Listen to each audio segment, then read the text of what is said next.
ஒரு நாள் உலகத்தில் பெரிய இருள் சூழ்ந்தது. மனிதர்கள் யாகம் செய்ய முடியவில்லை, தேவதைகள் அருள் பெற முடியவில்லை. காரணம், தீயின் சக்தி மறைந்து விட்டது.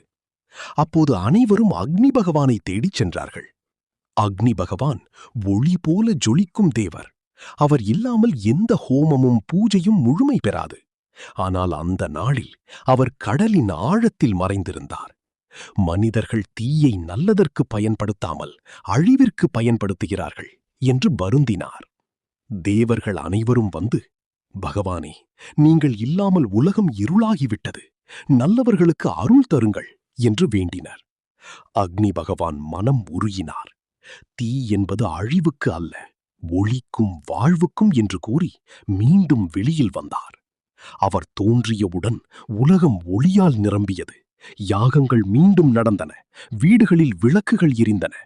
மக்கள் சந்தோஷமடைந்தனர்.